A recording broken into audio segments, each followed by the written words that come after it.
In this video, we are going to be analysing Tilray, ticker TLRY. Now, market has been open for 15 minutes. The stock's already down over 8% on the day. So what are we really looking at going forward?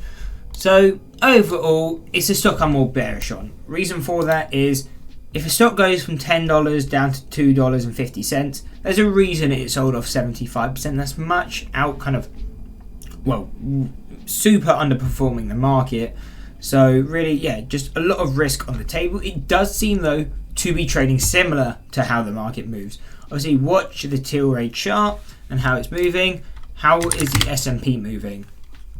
As soon as this loads, you'll be able to see they're actually moving quite similar in that, you know, they're moved bearish for kind of the last 9 months and then flipping a bit more or kind of getting a bullish bounce in the last kind of month or so. And again, you're seeing that exact same thing over on Tilray. So again, it does seem to be following the market. So this is kind of two ways we'll kind of go through what we're looking at and how to kind of be trading Tilray. So firstly, and kind of the easiest way, is just to be paying attention to the standard deviation channels on the Tilray chart. The 515, obviously kind of the closest resistance we had, kind of hit this level, strong sell off. What's our target if you're holding this short? 415 is going to be that target, because again, this could be their confirmation signal. So again, what do we say we look for when you break a level? A breakthrough, test it as a support, and if it holds, good indication we're going higher. Exactly what we saw here on this first deviation on the 6 month, going over to the 1 year, or the 1 day, 1 year chart. We never got that retest. So now we've done it on the smaller time frame. Now we're looking at it on the even bigger time frame. Can we come back down to 415? Can we hold it? If so, good indication we're going to continue higher. And then we're probably going to break that 515 and we would have a target of around 575. So again, that's really the key level now, 515. If you're holding it short, that's my target. If you are looking to catch this long, how do we react at this level? Are you starting to see buying pressure come in? Are you starting to see a wall of supports on the level 2? What's really happening here? And that's going to be the key thought processes. If this level can hold, again, big upside. Because again, let's say you're getting long around here, cool, you can have your stop kind of below 390. You're risking 5%, 20 cents on the shares.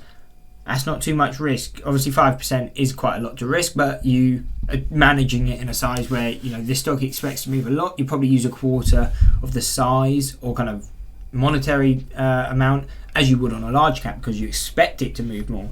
So that'd be where your stop is, and where's your key target? 40% upside. We're looking at a 0.60 on that at 575. Obviously, we're not stupid. We want to be making sure we're not taking winning trades into losers. So if we did take this opportunity long, it provided a long opportunity. Obviously, be looking at 515.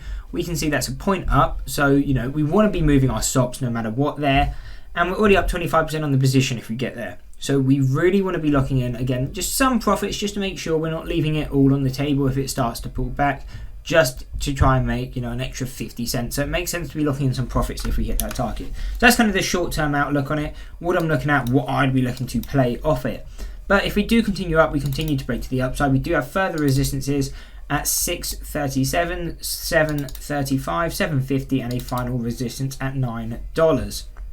Now, on the other hand, if we flip more bearish, what are we looking at as support? So we have statistical means between the range of 280 and 250. Again, this is used as a range, so we don't tend to trade off of this level. We tend to just trade it to. And what do I mean by that? If you're holding, for example, the stock short, which again, especially if you're looking at it from a daily perspective, you pushed up to the second deviation. You've got the doji candle on the daily. So again, definitely not a terrible decision to maybe be getting short, especially on the intraday. As soon as you saw that break below 450, could have been quite an easy scalp short.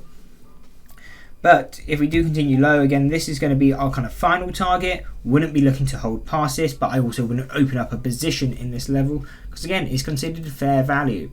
Now, if we break lower, then this is where we have some buying opportunities at 160, at 90 cents and 40 cents. These would be buying opportunities I'd be paying attention to. So that is the breakdown on Tilray, what we're looking at going forward. Obviously, there is a lot of levels to both the up and down side. Do you need to pay attention to all of them? No. The reason we provide so many levels is, let's say some news comes out in Tilray, it moves 50% to the upside, it moves 50% to the downside. You've got levels and kind of support and resistances to be paying attention to. I also provide both up and downside instead of just one direction, in that I don't know what your bias is on the stock. I don't know if you only want to trade it short. I don't know if you only want to trade it short. And also, if I have a bias on it, I don't want that to affect the video. So we provide levels both ways, and then these are levels where we expect volume to kind of kick in. And so these are where the trading opportunities are going to be. Doesn't really matter to me. I'm not swinging in it. I'm only going to be day trading a stock like this. So it doesn't matter what direction it goes. Either way, I've got trading opportunities. So that's how I look at it, and that's why I kind of don't ever just do resistances and I never just do supports, because either way, I don't have a bias on a stock, especially these kind of small caps. If I trade them, they're day trades. So I don't care what direction it goes. I just know the trade plan for whichever direction it does go. Anyway, I hope you enjoyed the video. If you did, want to drop a like and subscribe. I hope to see you next one, and that's it. Peace.